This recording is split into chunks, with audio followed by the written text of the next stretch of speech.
स्वागत है आप सभी बच्चों का दी कॉमर्स मेंटर देसर की इस धमाकेदार यूट्यूब चैनल और कॉमर्स की इस दुनिया में। बच्चों, पिछले वीडियो के माध्यम से हम लोगों ने पार्टनरशिप के बेसिक को समझा था, तो आइए आज हम इसके गहरे कॉन्सेप्ट में उतरेंगे। बच्चों, एक बात हमेशा याद रखिएगा कि कॉमर्स सिर्फ बैलेंस शीट या टेली करने का नाम नहीं होता है बच्चों, बल्कि यह एक साम्राज्य खड़ा करने की एक कला होती है।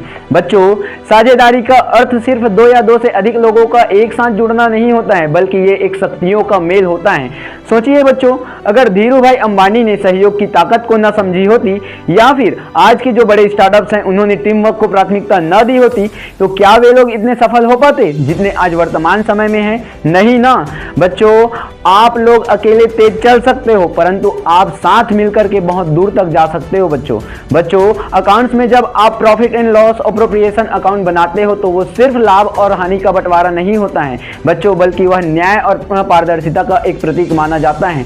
बच्चों, कक्षा 12वीं का यह जो साल होने वाला है आपकी जिंदगी का बैलेंस शीट का सबसे महत्वपूर्ण साल होने वाला है। बच्चों, आपकी मेहनत आज की एसेट्स हैं जो आपको भविष्य में डिविडेंड देने वाली हैं। बच्चों, हो सकता है आज आप लोगों को इंटरेस्ट ऑन कैपिटल के जो कैलकुलेशंस होते हैं वो कठिन लगे या फिर गुडविल के मूल्यांकन आप लोगों को पेचीदा लगे, लेकिन याद रखिए बच्चों, जो पसीना आज बहेगा वही कल चमक बन करके आप लोगों को रिजल्ट में दिखेगा। बच्चों, तो उठिए और अपने हाथ में नोटबुक और पेन उठाइए और खुद से वादा कीजिए कि जब तक कॉन्सेप्ट क्लियर नहीं होगा आप पीछे नहीं हटेंगे, क्योंकि बच्चों एक अकाउंटेंट जो होता है वो कभी भी हार नहीं मानता है और अपनी गलतियों को सुधार करके रेक्टिफिकेशन एंट्री पास करता रहता है और आगे बढ़ता रहता है। बच्चों, तो चलिए आज के इस रोमांचक सफर की करते हैं शुरुआत। Let's begin. तो बच्चों, आइए इस रोमांचक सफर के माध्यम से साझेदारी की गहराई में उतरने का प्रयास करते हैं। बच्चों, जैसे कि आप लोग मेरे पीछे ग्रीन बोर्ड पर देख पा रहे होंगे, उससे आप लोगों को साफ पता चल रहा होगा कि आखिर आज का हमारा जो पहला टॉपिक है वो क्या कहना चाहता है। बच्चों, वो कहना चाहता है कि आखिर किसी भी साझेदारी व्यवसाय में किन व्यक्तियों को एक साझेदार के रूप में हम शामिल कर सकते हैं और किन व्यक्तियों को एक साझेदारी व्यवसाय में एक साझेदार के रूप में शामिल नहीं किया जा सकता। जैसा कि आप लोग मेरे पीछे ग्रीन बोर्ड पर देख पा रहे होंगे, उनमें 3 पॉइंट्स आप लोगों को दिखाई दे रहा होगा बच्चों, जिसमें बताया गया है कि उन व्यक्तियों को हम क्या नहीं कर सकते, एक साझेदारी व्यवसाय में एक साझेदार के रूप में शामिल नहीं कर सकते। और उसके जस्ट अपोजिट मैं आपको बताऊंगा कि वो कौन से व्यक्ति हैं जिनको आप लोग एक साझेदारी व्यवसाय में साझेदार के रूप में शामिल कर सकते हो। तो जैसे कि पहले बच्चों आप लोग देख पा रहे होंगे अवयस्क, जिसको बोलते हैं माइनर। अवयस्क का तात्पर्य क्या होता है? जिस व्यक्ति की उम्र जो है बच्चों 18 साल से कम की हैं, उन व्यक्तियों को हम किसी भी साझेदारी व्यवसाय में शामिल नहीं कर सकते बच्चों, कानूनी रूप से। किनको नहीं कर सकते? कानूनी रूप से हम लोग अवयस्क व्यक्ति को, जिसकी उम्र 18 साल से नीचे की है, वैसे व्यक्ति को हम किसी भी साझेदारी व्यवसाय में शामिल नहीं कर सकते एक साझेदार के रूप में। तो किसको कर सकते हैं? जिसकी उम्र बच्चों 18 साल से अधिक है कानूनी रूप से। किस रूप से? कानूनी रूप से जिस व्यक्ति की उम्र जो है 18 साल से अधिक है, उन्हीं व्यक्ति को हम क्या कर सकते हैं, एक साझेदारी व्यवसाय में एक साझेदार के रूप में शामिल कर सकते हैं बच्चों। और बताया गया बच्चों कि पागल, पीपल अनसाउंड माइंड, जिस व्यक्ति की मानसिक स्थिति सही नहीं है, जो मानसिक स्थिति से स्वस्थ नहीं है ना, उन व्यक्तियों को हम किसी भी साझेदारी व्यवसाय में क्या नहीं कर सकते, एक साझेदार के रूप में बच्चों शामिल नहीं कर सकते हैं। उसी की अपोजिट में अगर देखा जाए बच्चों, तो एक स्वस्थ मस्तिष्क वाला व्यक्ति जो होता है उसी को हम क्या कर सकते हैं, स्वस्थ मस्तिष्क वाला व्यक्ति से तात्पर्य है बच्चों कि आपके साझेदारी व्यवसाय में अनुबंध और समझौता करने के लिए जो योग्य व्यक्ति हैं, केवल उन्हीं को आप क्या कर सकते हो, एक साझेदार के रूप में शामिल कर सकते हो। अर्थ यही है कि आप पागल व्यक्ति को, जो पीपल अनसाउंड माइंड है, उनको आप क्या नहीं कर सकते, एक साझेदारी व्यवसाय में एक साझेदार के रूप में शामिल नहीं कर सकते हो, है ना। और क्या बताया गया सर? जिस व्यक्ति को बच्चों बैंकों के माध्यम से बैंक करप्ट घोषित कर दिया गया है, किसके माध्यम से सर? बैंकों के माध्यम से बैंक करप्ट घोषित कर दिया गया है, उस व्यक्ति को आप क्या नहीं कर सकते बच्चों, आप साझेदारी व्यवसाय में एक साझेदार के रूप में शामिल नहीं कर सकते हो। क्यों सर? क्योंकि जिस व्यक्ति को बैंक करप्ट घोषित कर दिया गया है, अर्थ यही है कि उस व्यक्ति की जो संपत्ति है उससे ज्यादा ही उसके कर्जे हैं। तो क्या ऐसे व्यक्ति को आप एक साझेदार के रूप में अपनी साझेदारी व्यवसाय में शामिल कर पाओगे क्या? नहीं बच्चों, कानून यही कहता है कि जो व्यक्ति बैंक करप्ट घोषित किया जा चुका है उस व्यक्ति को आप क्या नहीं कर सकते, एक साझेदार के रूप में अपनी साझेदारी व्यवसाय में शामिल नहीं कर सकते हो। उम्मीद करता हूं आप लोगों को इस टॉपिक के माध्यम से कि किन व्यक्तियों को हम साझेदार के रूप में शामिल कर सकते हैं किसी भी साझेदारी व्यवसाय में, और किन व्यक्तियों को एक साझेदार के रूप में किसी भी साझेदारी व्यवसाय में शामिल नहीं किया जा सकता, बहुत ही आसान शब्दों में समझ में आ गया होगा और बहुत ही आसान भाषा में समझ में आ गया होगा। तो आइए बढ़ते हैं आगे की ओर और अगला टॉपिक के माध्यम से जानने का प्रयास करते हैं कि आखिर किसी भी साझेदारी व्यवसाय में बच्चों कितने लोगों को हम एक साझेदार के रूप में शामिल कर सकते हैं। तो बच्चों मैं बता दूं आप लोगों को कि भारतीय साझेदारी अधिनियम 1932 जिसके माध्यम से ही साझेदारी व्यवसायों का संचालन का कार्य किया जाता है, वो इस बात का जिक्र ही नहीं करता कि आप न्यूनतम और अधिकतम कितने व्यक्तियों को एक साझेदारी व्यवसाय में साझेदार के रूप में शामिल कर सकते हो। न्यूनतम तो हम लोग 2 व्यक्ति को शामिल करना ही अनिवार्य है, क्योंकि साझेदार एक से नहीं होता है बच्चों, कम से कम 2 व्यक्ति तो आपको चाहिए ही चाहिए किसी भी साझेदारी व्यवसायों का संचालन करने के लिए, है ना। लेकिन मैंने जैसा कि आप लोगों को कहा कि आपका जो भारतीय साझेदारी अधिनियम 1932 है वो इस बात का जिक्र ही नहीं करता बच्चों, इस बात का कहीं पास उल्लेख ही नहीं किया गया भारतीय साझेदारी अधिनियम 1932 में कि आप न्यूनतम 2 व्यक्ति को और अधिकतम कितने व्यक्ति को आप एक साझेदारी कंपनी में या एक साझेदारी व्यवसाय में साझेदार के रूप में शामिल कर सकते हो। तो इस बात का उल्लेख कहां किया गया है? तो मैं बता दूं बच्चों, इस बात का उल्लेख किया गया है कंपनी अधिनियम 2013 के नियम 10 में। इस बात का उल्लेख किया गया है कि आप सामान्य साझेदारी व्यवसाय में बच्चों न्यूनतम 2 व्यक्ति को शामिल कर सकते हो और अधिकतम कितने को शामिल कर सकते हो? आप अधिकतम 50 लोगों को ही अपने साझेदारी व्यवसाय में बच्चों साझेदार के रूप में शामिल कर सकते हो, उससे अधिक को नहीं। किसमें बोला गया है? तो ये बोला गया है बच्चों कंपनी अधिनियम 2013 के नियम 10 में कहा गया कि आप न्यूनतम किसमें भैया? सामान्य साझेदारी व्यवसाय में न्यूनतम 2 लोगों को और अधिकतम 50 लोगों को साझेदार के रूप में शामिल कर सकते हो। लेकिन अगर बैंकिंग वाला व्यवसाय है तो बैंकिंग की दशा में बच्चों आप लोग क्या कर सकते हो? अधिकतम केवल और केवल 10 लोगों को ही साझेदार के रूप में शामिल कर सकते हो, उससे ज्यादा को नहीं। तो मैं उम्मीद करता हूं आप लोगों को कि आखिर हम लोग एक साझेदारी व्यवसाय में कितने लोगों को एक साझेदार के रूप में शामिल कर सकते हैं? न्यूनतम 2 लोग और अधिकतम 50 लोगों को, और बैंकिंग की दशा में 10 लोगों को। ये बात बहुत ही आसान शब्दों में समझ में आ गई होंगी बच्चों। तो आइए बढ़ते हैं आगे की ओर और जानने का प्रयास करते हैं कि आखिर भैया हमारा पार्टनरशिप डीड क्या कहता है? क्या कहता है पार्टनरशिप डीड? क्या कहता है बच्चों?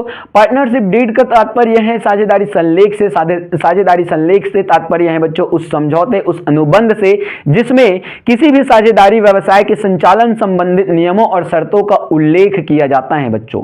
किसका उल्लेख किया जाता है? किसी भी साझेदारी व्यवसाय के संचालन और नियंत्रण का क्या किया जाता है? नियम और शर्तों का उल्लेख किया जाता है। तो आइए मैं बता दूं कि साझेदारी संलेख से आशय क्या है साझेदारी की लैंग्वेज में। बच्चों कहा जाता है कि साझेदारी संलेख से आशय उस अनुबंध या समझौते से है। किससे हैं भैया? साझेदारी संलेख से आशय उस अनुबंध या समझौते से हैं जिसमें एक साझेदारी व्यवसाय के संचालन संबंधित नियमों और शर्तों का क्या किया गया हो? उल्लेख किया गया हो। उसी को हम क्या कहते हैं बच्चों? साझेदारी संलेख कहते हैं बच्चों। बच्चों ये साझेदारी जो संलेख होती हैं वो 2 तरीके की होती हैं। कितने तरीके की होती हैं? 2 तरीके की होती हैं बच्चों, जिसमें आपका पहला है एक तो लिखित समझौता आप कर सकते हो, लिखित अनुबंध आप कर सकते हो, और दूसरा आप क्या कर सकते हो? मौखिक समझौता आप कर सकते हो बच्चों किसी भी साझेदारी व्यवसाय में। तो मैंने क्या बताया है? आप क्या कर सकते हो अपनी साझेदारी व्यवसाय में? आप तो एक लिखित समझौता कर सकते हो और दूसरा मौखिक समझौता कर सकते हो। लेकिन बच्चों लिखित समझौता को ही क्या किया जाता है? श्रेष्ठ माना जाता है साझेदारी की दृष्टिकोण से। क्यों? क्योंकि अगर आपने मौखिक समझौता किए हैं और बाद में क्या हुआ, आप साझेदारों के मध्य क्या हो गया, वाद विवाद की स्थिति उत्पन्न हो गई, तो आप क्या करोगे भैया? है ना, उससे अच्छा है कि आप लिखित समझौता करो। सभी के सभी क्या होंगे? उस बात के लिए राजी होंगे जो आपने समझौते किए थे, है ना। क्योंकि वहां पास सभी लोगों का क्या होगा भैया? सिग्नेचर होगा। और वहां पास बच्चों मैं बता दूं कि साझेदारी संलेख में कुछ बातों को क्या किया जाता है? गौर किया जाता है, या कुछ बातों को अंतर्निहित किया जाता है। तो आइए साझेदारी संलेख या फिर पार्टनरशिप डीड को समझने के बाद हम लोग समझने का प्रयास करते हैं कि आखिर ये साझेदारी संलेख में किन बातों को हम लोग अंतर्निहित करते हैं। तो बच्चों मैं बता दूं सर्वप्रथम फर्म का नाम व पता, फर्म का नाम और पता। बच्चों जिस नाम से आप फर्म का संचालन कर रहे हो, जैसे कि आप लोगों ने सुना होगा पिछले वीडियो के माध्यम से मैंने एक साझेदारी व्यवसाय का आप लोगों को एग्जाम्पल बताया था। वो कंपनी का नाम क्या था, उस फर्म का नाम क्या था? आईकॉन सोलर इन पावर टेक्नोलॉजी प्राइवेट लिमिटेड बच्चों, है ना। आईकॉन सोलर इन पावर टेक्नोलॉजी प्राइवेट लिमिटेड एक फर्म का नाम है बच्चों, और उसका पता कहां है भैया? डिघारी, रायपुर। तो यहां पास जब आप साझेदारी संलेख का निर्माण करते हो अपने साझेदारी व्यवसाय के लिए, तो वहां पास आप लोगों को अपने फर्म का नाम और उस जहां पास फर्म का संचालन किया जा रहा है उस पते का वहां पास दर्ज होना अनिवार्य होता है बच्चों। कहां पास? साझेदारी संलेख में। तो आइए और जानने का प्रयास करते हैं कि किन बातों को और इसमें शामिल किया जाता है। और बोला गया बच्चों कि व्यापार का क्षेत्र, कि आपका जो व्यापार है, जो इस फर्म में आप क्या कर रहे हो भैया? व्यवसाय का संचालन कर रहे हो, फर्म का संचालन का कार्य कर रहे हो, उसका व्यवसाय क्या होने वाला है? कि आप इंटरनल ट्रेड कर रहे हो कि एक्सटर्नल ट्रेड आप कर रहे हो, इसके बारे में भी आपको साझेदारी संलेख के माध्यम से क्या करना होगा? साझेदारी संलेख में आपको इस बात को शामिल करना होगा कि भैया आपका जो व्यापार है उसका क्षेत्र क्या है, एक इंटरनल ट्रेड है कि आपका जो बिजनेस है या जो आपका व्यापार है वो एक्सटर्नल ट्रेड के अंतर्गत आता है। मतलब यही है कि आपका व्यापार आंतरिक व्यापार है कि आपका व्यापार अंतरराष्ट्रीय व्यापार है। इस बात का उल्लेख आपको कहां करना होगा? साझेदारी व्यवसाय में जब आपने साझेदारी संलेख का निर्माण किया है वहां पास आपको इस बात का जिक्र करना होगा बच्चों। और क्या कहा गया सर? तो कहा गया बच्चों कि साझेदारों के नाम व पते। किनके नाम और पते सर? साझेदारों के। तो बच्चों जैसे कि आपके साझेदार हैं, तो जिन साझेदारों को आपने साझेदारी व्यवसाय में शामिल किए हैं उन साझेदारों के, उन सभी साझेदारों के क्या होने चाहिए? नाम और पते साझेदारी संलेख में शामिल होने चाहिए। क्यों शामिल होने चाहिए सर? क्योंकि बच्चों आप लोगों ने साझेदारी संलेख का निर्माण किया है, और साझेदारी संलेख का निर्माण जब आप करते हो तो इनमें क्या होना चाहिए? साझेदारों के नाम और पते भी शामिल होने अनिवार्य कहा जाता है बच्चों। और क्या बोला गया सर? तो आइए मैं बता दूं आप लोगों को कि और बोला गया है बच्चों कि साझेदारों के द्वारा लगाई गई पूंजी का भी उल्लेख हम साझेदारी संलेख में करते हैं। किसका उल्लेख करते हैं सर? साझेदारी संलेख में हम साझेदारों के द्वारा जितनी भी पूंजी लगाई जाती है बच्चों उनका भी उल्लेख हम लोगों को करना पड़ता है। किसमें सर? साझेदारी कंपनी में या साझेदारी व्यवसाय में बनाई गई साझेदारी संलेख में इस बात का उल्लेख हम लोगों को करना पड़ता है बच्चों। और कहा गया बच्चों नए साझेदारों का प्रवेश। किसका प्रवेश सर? नए साझेदारों का प्रवेश। बच्चों जैसे कि मान के चलिए आप कहीं भी बीच में अपने साझेदारी व्यवसाय में कभी भी, है ना, किसी नए साझेदार का प्रवेश करवा रहे हो तो उस बात का भी उल्लेख अपने साझेदारी व्यवसाय में बनाई गई साझेदारी संलेख में इस बात का उल्लेख आप लोगों को करना अनिवार्य हो जाता है बच्चों। और क्या बताया गया है सर? तो और बताया गया है बच्चों कि फर्म का व्यवसाय क्या होने वाला है। जिस फर्म में आप संचालन का कार्य कर रहे हो, जिस फर्म का व्यवसाय आप कर रहे हो, जिस फर्म में, है ना, उस फर्म का व्यवसाय आखिर क्या होने वाला है। जैसे कि आईकॉन सोलर इन पावर टेक्नोलॉजी प्राइवेट लिमिटेड जो है वो क्या करते हैं? सोलर पैनल का प्रोडक्शन का कार्य करते हैं, सोलर पैनल का निर्माण करने का कार्य करते हैं। उसी तरीके से जब आप साझेदारी फर्म का संचालन का कार्य करते हो बच्चों तो वहां पास आप लोगों को इस बात का जिक्र कराना होगा कि आपका जो फर्म है वो किस व्यवसाय को कर रहा है। उम्मीद करता हूं आप लोगों को बहुत ही आसान शब्दों में समझ में आ रही होंगी। तो आइए चलते हैं और किन किन बातों को यहां पास बताया गया कि आखिर इनको हमको साझेदारी संलेख में शामिल करने हैं बच्चों। और कहा गया पूंजी पर ब्याज। बच्चों जैसे कि आप साझेदार हो और साझेदारों के द्वारा लगाई गई पूंजी पर क्या किया जाता है? फर्म के द्वारा ब्याज दिया जाता है। तो साझेदारी संलेख में इन बातों का भी जिक्र होना अनिवार्य है बच्चों कि आपको भैया फर्म के द्वारा अपने द्वारा क्या किया गया है, आपके द्वारा लगाई गई पूंजी पर कितना % की दर से आप लोगों को ब्याज मिल रहा है। जैसे कि मान के चलिए शक्ति दुबे, तरंग खुराना और राजेश मिरानी जी ने क्या किया?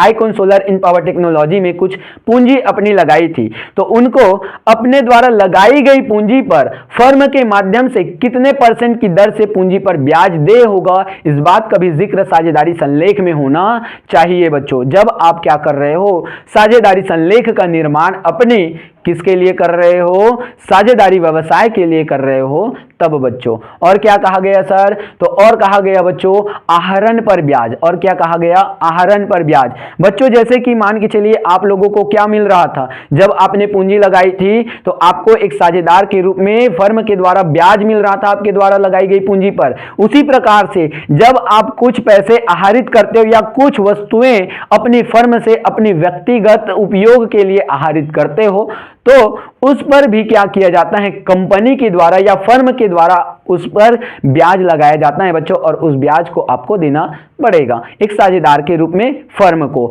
तो उम्मीद करता हूं आप लोगों को ये सारी चीजें बहुत ही आसान शब्दों में समझ में आ रही होंगी, है ना। और आइए आगे बढ़ते हैं। और क्या कहा रहे हैं भैया? और बोला जा रहा है बच्चों लाभ हानि का विभाजन। बच्चों जब आप लोग साझेदारी संलेख का निर्माण करते हो किसी भी साझेदारी व्यवसाय में, तो लाभ हानि का विभाजन किस अनुपात में होने वाला है, इस बात का जिक्र आप लोगों को कहां करने हैं? साझेदारी संलेख में करने हैं बच्चों। जैसे कि मान के चलिए तरंग खुराना, राजेश मिरानी और शक्ति दुबे जी कौन है, एक साझेदारी व्यवसाय में संचालन का कार्य कर रहे हैं। तो उस साझेदारी व्यवसाय में होने वाले लाभ और हानि को क्या किया जाएगा? उन तीनों में विभाजित किया जाएगा। लेकिन किस अनुपात में उस लाभ और हानि का विभाजन उन तीनों में किया जाएगा, इस बात का जिक्र कहां होना चाहिए? साझेदारी संलेख में होना चाहिए कि भैया आप पूंजी के अनुपात में अपने लाभ हानि का विभाजन करोगे कि समान अनुपात में आप लाभ हानि का विभाजन करोगे, कि कहीं आप लोगों ने कुछ अनुपात डिसाइड कर लिए होंगे, उस अनुपात के हिसाब से आप लाभ हानि का विभाजन करोगे, इस बात का उल्लेख कहां होना चाहिए बच्चों? तो साझेदारों के द्वारा बनाई गई किसी भी साझेदारी व्यवसाय में साझेदारी संलेख में इस बात का जिक्र होना चाहिए बच्चों, है ना। और क्या कहा गया सर? तो आइए जानने का प्रयास करते हैं कि और क्या कह रहे हैं भैया। वेतन और कमीशन। बच्चों वेतन और कमीशन, किसी भी साझेदार को अगर वेतन, कमीशन या फिर बोनस दिया जाता है तो उस बात का भी उल्लेख साझेदारी संलेख में होना चाहिए जब आपने साझेदारी संलेख का निर्माण करा है तब बच्चों। और क्या क्या चीजें बताई गई है, तो आइए और जानने का प्रयास करते हैं। साझेदारों को ऋण, साझेदारों को जब आप ऋण दे रहे हो बच्चों, किनको दे रहे हो? फर्म से जब साझेदार क्या करते हैं, अपनी जरूरत के लिए ऋण ले लेते हैं, है ना, अपनी व्यक्तिगत जरूरत के लिए ऋण ले रहे हैं, तो उस पर भी साझेदारी संलेख में क्या होना चाहिए? उसका जिक्र किया जाना चाहिए बच्चों। जैसे कि मान के चलिए आपकी फर्म आइकॉन सोलर इन पावर टेक्नोलॉजी से शक्ति दुबे जी ने क्या कर लिया? ऋण ले लिया, है ना, अपने खर्चों के लिए या अपने व्यक्तिगत कुछ कारणों की वजह से, तो उनका भी जिक्र किस में होना चाहिए? आपके साझेदारी व्यवसाय में बनाई गई साझेदारी संलेख में इस बात का जिक्र होना चाहिए बच्चों। और क्या चीजें बताई गई हैं सर? तो और चीजें बताई गई हैं बच्चों। कहा गया हम लोगों को कि आखिर फर्म के द्वारा ऋण, फर्म के द्वारा ऋण का तात्पर्य है बच्चों कि जैसे मान के चलिए आपने जैसे कि अभी शक्ति दुबे को फर्म से ऋण दिया था, ठीक उसी प्रकार से जब शक्ति दुबे जी आपको ऋण दे दें, है ना, आपको क्या दे दे? ऋण दे दे, पैसे दे दे, अतिरिक्त पूंजी दे दे, तो उस पूंजी का भी क्या किया जाना चाहिए? जिक्र किया जाना चाहिए। तो कहां जिक्र किया जाना चाहिए? तो आपके साझेदारी व्यवसाय में निर्मित आपके साझेदारी संलेख में इस बात का जिक्र किया जाना चाहिए कि आखिर कोई साझेदार जो है वो फर्म को ऋण देता है तो उस पर ब्याज मिलना चाहिए कि नहीं मिलना चाहिए, इस बात का आपको जिक्र करना होगा। तो कहां? तो बच्चों आपको जिक्र करना होगा साझेदारी संलेख में इस बात का। उम्मीद करता हूं बच्चों आप लोगों को बहुत आसान शब्दों में समझ में आ रही होंगी और मजेदार भी है ये क्लास। तो आइए जानने का प्रयास करते हैं और क्या चीजें बताई गई। ख्याति का मूल्यांकन। बच्चों इस बात का भी आप लोगों को आपके साझेदारी संलेख में जिक्र करना अनिवार्य है कि आपकी ख्याति का मूल्यांकन किस बेस पर करने हैं? पूंजी के बेस पर करने हैं, लाभ हानि के बेस पर करने, किस बेस पर आप अपने ख्याति का मूल्यांकन कर रहे हो, इसका जिक्र भी आप क्या करोगे भैया? आपके साझेदारी व्यवसाय में बनाई गई साझेदारी संलेख में इस बात का जिक्र आप लोगों को करना होगा बच्चों, है ना।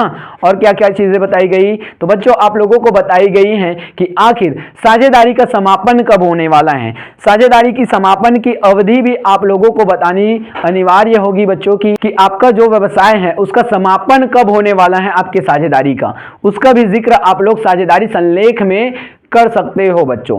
तो आइए जानने का प्रयास करते हैं कि आखिर लास्ट जो पॉइंट है हमारा साझेदारी संलेख में अंतर्निहित प्रमुख बातों में वो क्या कहता है बच्चों? वो कहता है कि आखिर पंच निर्णय संबंधित प्रावधान भी आपके साझेदारी संलेख के निर्माण में आप लोग शामिल कर सकते हो। क्यों? क्योंकि हो सकता है कि आप साझेदारों के मध्य मतभेद की स्थिति उत्पन्न हो जाए या विवाद की स्थिति उत्पन्न हो जाए, तो उसके निपटारे के लिए आप क्या कर सकते हो? पंच निर्णय संबंधित प्रावधान भी आप साझेदारी संलेख में शामिल कर सकते हो बच्चों। तो उम्मीद करता हूं बच्चों आप लोगों को साझेदारी संलेख में अंतर्निहित प्रमुख बातें बहुत ही आसान शब्दों में और आसान भाषा में समझ में आ गई होंगी। तो आइए आगे बढ़ते हैं और जानने का प्रयास करते हैं बच्चों कि अगर कोई भी साझेदारी व्यवसाय इस साझेदारी संलेख का निर्माण नहीं करता है तो साझेदारी संलेख के अभाव में कौन कौन से वो नियम जो हैं वो लागू होते हैं भारतीय साझेदारी अधिनियम 1932 में। बच्चों भारतीय साझेदारी अधिनियम 1932 की धारा 12 से 17 में इन बातों का जिक्र किया गया है कि आखिर कोई भी साझेदारी व्यवसाय जो है साझेदारी संलेख का निर्माण नहीं करता है तो उनमें कौन कौन से नियम लागू होने वाले हैं। तो आइए मैं बता दूं कि वो कौन कौन से नियम हैं जो साझेदारी संलेख के अभाव में लागू किए जाते हैं। बच्चों सर्वप्रथम जो नियम है वो ये कहता है कि किसी भी साझेदार को उनके द्वारा लगाई गई पूंजी पर ब्याज देय नहीं होगा। क्या देय नहीं होगा? किसी भी साझेदार को उनके द्वारा लगाई गई पूंजी पर ब्याज नहीं दिया जाएगा। जैसे कि मान के चलिए शक्ति दुबे, तरंग खुराना और राजेश मिरानी जी जो हैं आईकॉन सोलर इन पावर टेक्नोलॉजी को सुचारू रूप से संचालित तो कर रहे हैं, लेकिन उन्होंने अपने साझेदारी व्यवसाय के लिए बच्चों क्या नहीं किया है? साझेदारी संलेख का निर्माण नहीं किया है। तो उस परिस्थिति में उन लोगों को भले ही उन्होंने कितनी पूंजी लगाई हो लेकिन उन लोगों को उनके द्वारा लगाई गई पूंजी पर ब्याज नहीं दिया जाएगा। बच्चों क्या नहीं दिया जाएगा? उनकी द्वारा लगाई गई पूंजी पर ब्याज नहीं दिया जाएगा। क्लियर है बच्चों? और क्या बोला जा सकता है सर? बच्चों जो अगला नियम लागू होता है वो ये कहता है कि भैया आहरण पर ब्याज नहीं लिया जाएगा। जब आप भैया साझेदारों को ब्याज दे नहीं रहे हो तो आहरण पर भी ब्याज क्यों लोगे, है ना? तो यहां पास मान के चलिए शक्ति दुबे, तरंग खुराना या राजेश मिरानी जी में से किसी ने भी अपने व्यवसाय से कुछ पैसे आहरित किए या फिर क्या कर लिए, कुछ प्रोडक्ट्स आहरित कर लिए, कुछ वस्तुएं आहरित कर लिए अपने निजी उपयोग के लिए, तो उस पर भी फर्म के द्वारा ब्याज नहीं लिया जाएगा बच्चों, है ना? और क्या कहा गया सर? तो अगला जो नियम है वो ये कहता है बच्चों कि लाभ हानि का जो बंटवारा होने वाला है वो समान रूप से होने वाला है। क्या होने वाला है? लाभ हानि का बंटवारा जो होने वाला है वो समान रूप से होने वाला है। जैसे कि मान के चलिए अगर आपने क्या किया, उन तीनों ही व्यक्तियों ने समान रूप से पूंजी लगाई है या कोई किसी ने ज्यादा किसी ने कम तो किसी ने और कम, है ना? मान के चलते हैं शक्ति दुबे ने क्या कर दिया, 50 करोड़ रुपए की राशि लगा दी, है ना? कितने रुपए की राशि लगा दी? 50 करोड़ रुपए की राशि लगा दी आईकॉन सोलर इन पावर टेक्नोलॉजी में। तो वही तरंग खुराना ने क्या कर दिया, 40 करोड़ रुपए लगा दिया। और वही आपके जो राजेश मिरानी जी हैं उन्होंने क्या कर दिया, 35 करोड़ रुपए की धनराशि अपनी व्यवसाय के संचालन के कार्य में लगा दी। लेकिन उनको जो आपके फर्म से लाभ और हानि होने वाली है फिर भी आपको समान रूप से ही लाभ हानि का बंटवारा किया जाएगा, भले ही आपने कितनी मात्रा में ही पूंजी क्यों ना लगाई हो। क्यों? क्योंकि आपने साझेदारी संलेख का निर्माण चूंकि नहीं किया है, इसीलिए साझेदारी संलेख के अभाव में यह नियम लागू करता है कि भैया अगर आपने साझेदारी संलेख का निर्माण नहीं किया है तो उस परिस्थिति में जितने भी व्यवसाय में साझेदार हैं उन सभी साझेदारों को लाभ हो अथवा हानि हो, उन सभी साझेदारों को क्या किया जाएगा, लाभ और हानि का बंटवारा समान रूप से किया जाएगा बच्चों, है ना? और क्या कहा जाता है सर? तो बच्चों और बोला गया है कि अगर आपने साझेदारी संलेख का निर्माण नहीं किया गया है, आपका जो व्यवसाय है साझेदारी संलेख का अभाव है आपके व्यवसाय में, तो उस परिस्थिति में किसी भी साझेदार को वेतन नहीं दिया जाएगा, न ही बोनस दिया जाएगा, न ही कमीशन दिया जाएगा बच्चों किसी भी प्रकार का। अर्थ यही है कि आप साझेदारी संलेख के अभाव में किसी भी साझेदार को न ही वेतन दे पाओगे, न ही आप कमीशन, न ही आप बोनस दे पाओगे बच्चों। उम्मीद करता हूं ये सारी चीजें बहुत ही सरल शब्दों में समझ में आ रही होंगी बच्चों। और लास्ट में आप लोगों को एक नियम और बताया गया है बच्चों, जिसमें कहा गया कि अगर कोई भी साझेदार फर्म को ऋण देता है, जैसे कि कौन दे रहा था, आपके शक्ति दुबे जी कौन हैं भैया, एक साझेदार हैं और उन्होंने फर्म की आवश्यकता पड़ने पर बच्चों क्या कर दिया, फर्म को ही ऋण दे दिया, कर्जे दे दिया और अतिरिक्त पूंजी दे दी। तो उस दी गई अतिरिक्त पूंजी पर बच्चों क्या किया जाएगा, प्रति वर्ष 6% की दर से शक्ति दुबे जी को क्या किया जाएगा, ब्याज दिया जाएगा उसके द्वारा दी गई अतिरिक्त पूंजी पर बच्चों। किसके द्वारा दिए होगा, ये फर्म के द्वारा दिए होगा बच्चों। तो उम्मीद करता हूं आप लोगों को कि साझेदारी संलेख के अभाव में कौन कौन से वो नियम लागू होते हैं वो आप लोगों को आसान शब्दों में समझ में आ गई होंगी। जैसा कि मैंने आपको बताया कि किसी भी साझेदार को पूंजी पर ब्याज नहीं दिया जाएगा और न ही किसी भी साझेदार से उनके द्वारा आहरित की गई धनराशि या वस्तुओं के बदले में उनसे ब्याज नहीं लिया जाएगा। और साथ ही साथ मैंने आप लोगों को बताया कि सभी साझेदारों को लाभ हानि का बंटवारा समान रूप से होगा और किसी भी साझेदारों को वेतन, बोनस या कमीशन नहीं दिया जाएगा। और अगर कोई भी साझेदार अपने द्वारा अतिरिक्त पूंजी लगाता है अपने व्यवसाय की जरूरत के हिसाब से, तो उस अतिरिक्त पूंजी पर 6% प्रतिवर्ष की दर से उस साझेदार को फर्म के द्वारा ब्याज दिया जाएगा बच्चों। उम्मीद करता हूं यही कि आप लोगों को बहुत ही सरल और आसान शब्दों में ये सारी की सारी चीजें समझ में आ रही होंगी। तो आइए आगे बढ़ते हैं और जानने का प्रयास करते हैं बच्चों कि आखिर साझेदारी फर्मों के लेखांकन में हम लोग कौन कौन से वो खाते होते हैं जिनको हम लोग यहाँ खोलने का प्रयास करते हैं या खोलते हैं या अकाउंट्स जो हैं बनाते हैं। तो आइए मैं बता दूं आप लोगों को कि आखिर साझेदारी फर्मों के लेखांकन में हम लोग कौन कौन से खाते जो हैं बनाते हैं। तो बच्चों सर्वप्रथम जो हम लोग खाते बनाते हैं उसका नाम है भैया लाभ हानि नियोजन खाता। क्या है, लाभ हानि नियोजन खाता हम लोग सर्वप्रथम बनाते हैं बच्चों। लाभ हानि नियोजन खाते का उद्देश्य है कि आप क्या करते हो, साझेदारों में अंतिम रूप में दी जाने वाली धनराशि को या लाभ हानि की राशि को ज्ञात करने के लिए बनाते हो। और क्या बनाते हो सर, बच्चों आप बनाते हो साझेदारों के पूंजी खाते। साझेदारों के पूंजी खाते जब आप बनाते हो बच्चों तो वो दो पद्धतियों के अकॉर्डिंग बनते हैं। तो आइए मैं आप लोगों को पहले लाभ हानि नियोजन खाते बनाने का उद्देश्य समझा दूं, फिर साझेदारी का उद्देश्य समझा दूं और फिर मैं लेके चलूंगा आप लोगों को कि आखिर जो आपके साझेदारों की पूंजी खाते बनाने की जो पद्धतियां हैं वो क्या कहती हैं।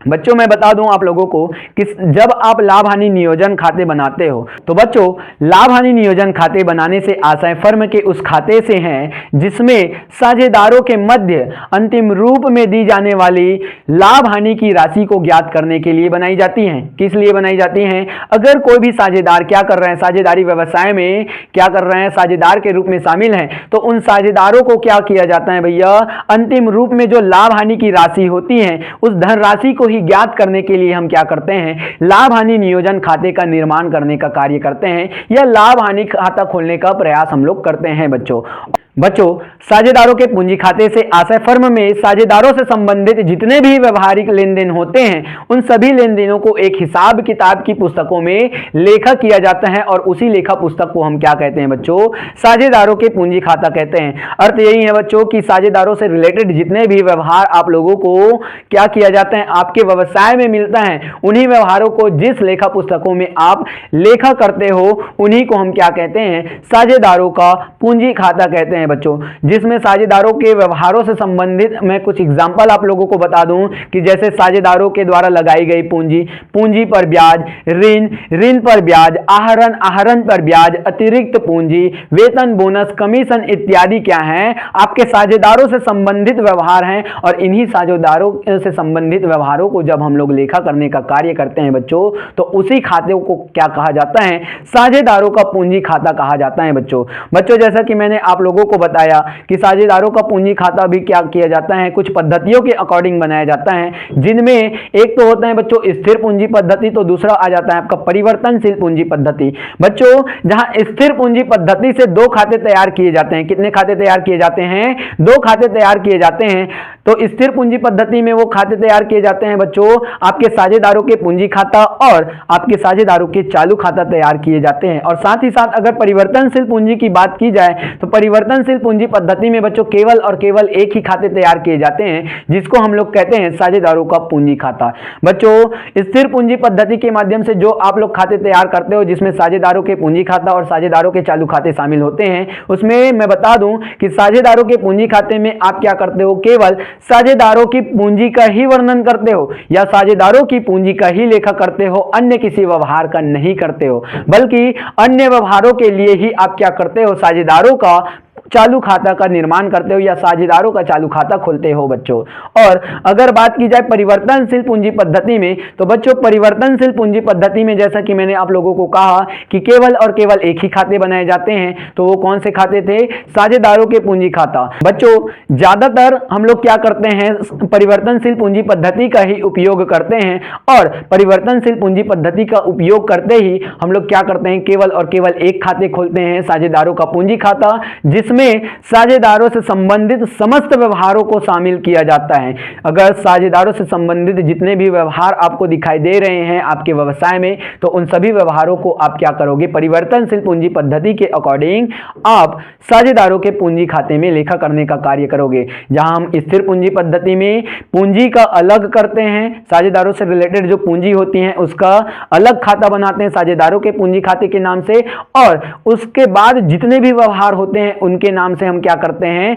साझेदारों के चालू खाता बनाते हैं। लेकिन परिवर्तनशील पूंजी पद्धति में बच्चों इन समस्त व्यवहारों को ही क्या किया जाता है? एक मुश्त क्या किया जाता है? आपके साझेदारों के पूंजी खाते में ही लिखा जाता है। तो उम्मीद करता हूं बच्चों कि आप लोगों को इस सेशन के माध्यम से साझेदारी की गहराई के बारे में बहुत ही आसान शब्दों में और सरल भाषा में आप लोगों को समझ में आ गई होंगी बच्चों।